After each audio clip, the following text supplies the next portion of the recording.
এভাবে কি দেখা হচ্ছে? না মানে এত সকাল সকাল গোসল করলাম, মতলবটা বোঝার চেষ্টা করছিলাম। শহরের মানুষ বুঝি গোসল করে না? তা হয়তো করতে পারে, কিন্তু গ্রামে ভাবি আর নতুন বউরা ছাড়া আর কেউ এত সকালে গোসল করে না। খুব কথা শিখে গেছো না? সকাল সকাল আপুকে দেখলাম পুকুরে যাইতে গোসল করবে, ভাবলাম আমিও গোসলটা সেরে নিই। তুমি উল্টাপাল্টা কথা বলতেছো। আচ্ছা, এটা সত্যি কথা বলি, কি সত্যি কথা শুনি? ভেজে চুলে শহরের বেঞ্চটা কিন্তু বেশ সুন্দর লাগছে, মানে মনে হইতেছে। তাই বুঝি? এর জন্যই বুঝি আমার দিকে এভাবে তাকিয়েছিল? তা বিয়াই, এত তাকিয়ে থাকা কিন্তু ভালো না, তাহলে কিন্তু আবার।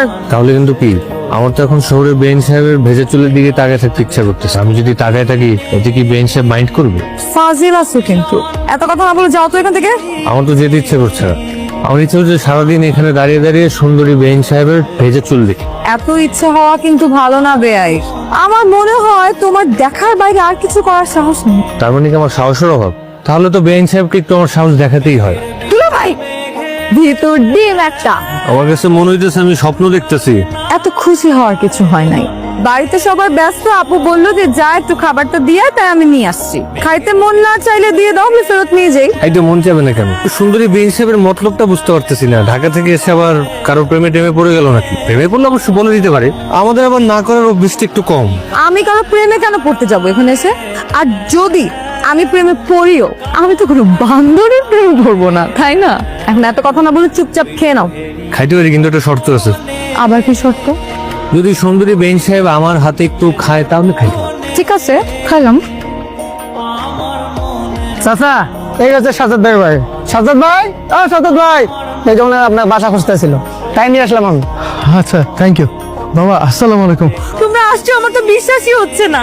অবিশ্বাসের কোনো কারণ নেই, আমরা তো তোকে মাফ করে দিয়েছি। তুই তো বাবাকে ভুলে গেছিস।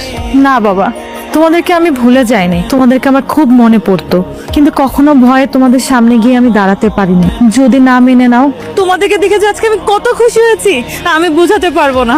টিনা কোথায়? টিনাকে তো দেখছি না। আমি জানতাম যে তোমরা আমার কথা ফিলতেই পারবা না। কি আপু, বাবা মাকে আমি ঠিকই নিয়ে আসছি। এখন খুশি তো? এই গ্রামে আসতে না আসতে টই টই করে ঘুরে বেড়াচ্ছিস। বাবা, সব জানতা, হ্যাঁ? ও হচ্ছে আমার দেবর। সালাম আলাইকুম। ওয়ালাইকুম সালাম। ভালো আছো বাবা? জি ভালো আছে, আপনার ভালো আছেন? আলহামদুলিল্লাহ। বাদ দাও এখন, অনেক জার্নি করে আসছো, এখন চলো রেস্ট নিবা। আসো তো। বাবা, আপনারা যান, আমি নিয়ে আসছি। এই এদিকে আয়। কাল সকালে কিন্তু আমরা চলে যাচ্ছি। তুমি এসেছো নিজের ইচ্ছায়, কিন্তু যেতে হবে আমার ইচ্ছায়। আর মেয়ের বাড়িতে কি এসে এরকম চলে যেতে হয়? সে না হয় থাকবো, কিন্তু আমাদের সাথে জামাইবাবুকেও যেতে হবে। আচ্ছা মা, আপনি যেহেতু বলেছেন অবশ্যই আমরা যাব, কিন্তু কথা দেন অন্তত 4-5 দিন